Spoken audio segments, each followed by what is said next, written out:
Alors aujourd'hui, la FEDF est en grève parce que justement le personnel est dans une situation particulière.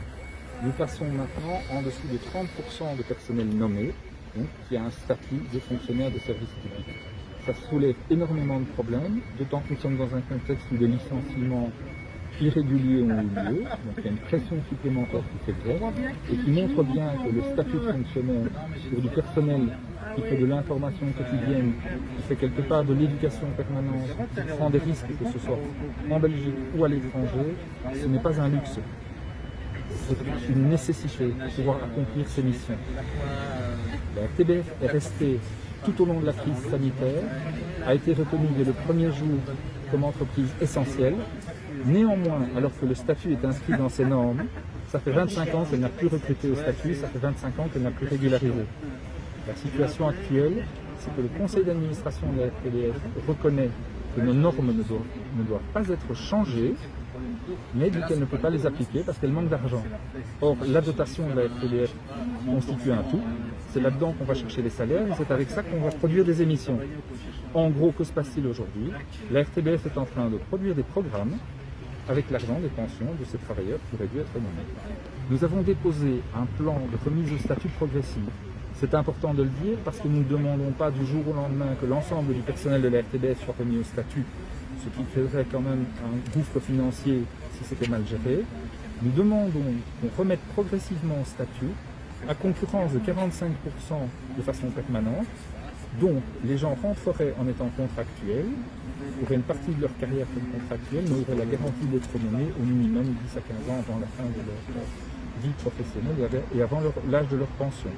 Donc, ça leur garantirait de partir à la retraite avec une partie d'une pension de service public.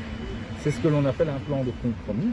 Les gens ne veulent plus de cette façon d'être traités parce que, quelque part, le statut, c'est un outil de travail, c'est une garantie d'indépendance et de neutralité, et c'est aussi la garantie de ne pas faire de fonctionnaires qui ne seraient jamais nommés et qui arriveraient dans une certaine précarité à l'âge de la pension.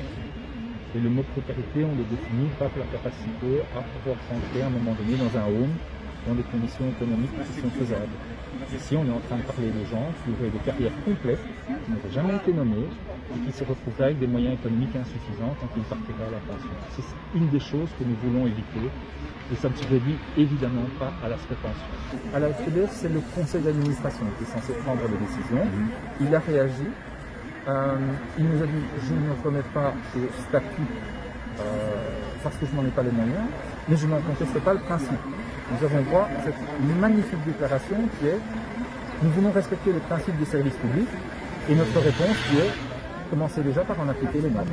Et on se trouve effectivement dans un phénomène social qui est qu'on a des travailleurs de service public qui se précarisent et qui vont se précariser, particulièrement à l'âge de la pension, mais aussi dans leur mission quotidienne. Quelqu'un qui est blessé en tournage, eh bien, si sa blessure est invalidante, qu'il ne peut plus reprendre un travail à la RTBF, il peut être licencié sans indemnité, parce qu'on constate que le lien de contrat de travail ne permet plus l'exécution des obligations de chaque partie. On résout le contrat de travail. On est dans des choses très concrètes. Et nos voisins de la VRT, eux, ils ont quelques années d'avance. Ce n'est plus un service public. Ce n'est plus un service public. Et c'est ce qui risque de nous arriver aussi, parce que quand on sera suffisamment bas en niveau de statutaire, eh bien, on transformera la structure de la RTBF pour ne plus avoir de contractuels. Donc on en fera autre chose. Et ça, on est évidemment totalement opposé. Donc c'est un combat politique qui a des ramifications très larges. Nous défendons le droit d'avoir plusieurs visions de la RTBF. Nous avons déposé un plan, c'est une pièce à casser. Son but, c'était de mettre sur la table les incohérences et les dysfonctionnements qui résultaient d'une politique qui est une politique de l'autruche. Et ce n'est pas gentil pour les autrus. Donc, on peut avoir d'autres projets de société pour la RTBF, on peut avoir d'autres visions, mais c'est le principe d'un service public. Il faut une neutralité par rapport au public, il faut garantir la qualité de nos informations, il faut garantir le statut de notre personnel pour pouvoir les offrir. La RTBF, elle est garante d'être la représentante des tendances de la société. Ça veut dire des tendances différentes. Et quand vous aurez uniquement des contractuels, la première pression qui s'exerce déjà sur nous, elle est économique. Il y a des choses dont on ne parle pas, parce qu'elles ne sont pas rentables en tant qu'information. Dans le privé, c'est comme ça que ça fonctionne. nous devons continuer à être au-dessus de ce mode de fonctionnement et à avoir une finalité de service public que nous risquons de perdre. Alors, il faut savoir que quand il y a eu des licenciements RTL, nous avons manifesté notre solidarité, ce qui nous a valu quelques réactions très touchantes, parce que le paysage audiovisuel en Belgique n'est pas mal analysé par notre direction. Le problème n'est pas là. Mais le hic, c'est que si on ne fait fonctionner la RTBF qu'en fonction de son paysage audiovisuel hyper concurrentiel et saturé, à ce moment-là, on arrive à autre chose. On a d'autres missions. Qu'est-ce que la RTBF comme service public ne fait plus? Des jeux éducatifs, nous en avons eu pendant des années, avec la transition de Double 7 par exemple.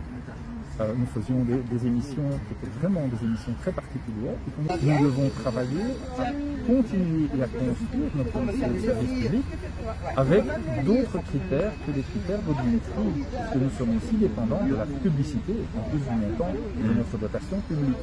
Et donc, évidemment, ça implique des arbitrages économiques qui sont faits en interne parce que nous sommes autonomes et dans lequel il n'y a plus de représentation des associations de spectateurs, par exemple. Ça existait jusqu'à une certaine époque. Ça n'a jamais été aboli non plus. Simplement, on a pu réunir la commission consultative du programme. Donc tout est effectivement lié avec une espèce de constat d'impuissance en disant, vous comprenez, on n'a pas les moyens. Sauf qu'au-delà des moyens financiers, il y a des mesures non coûtantes qui ne sont pas appliquées non plus. Par exemple, l'égalité disciplinaire entre les statutaires et les contractuels, ou les garanties en matière de recrutement. Normalement, il est prévu des observateurs syndicaux. Maintenant, les processus de recrutement à la RTBF sont par définition arbitraires.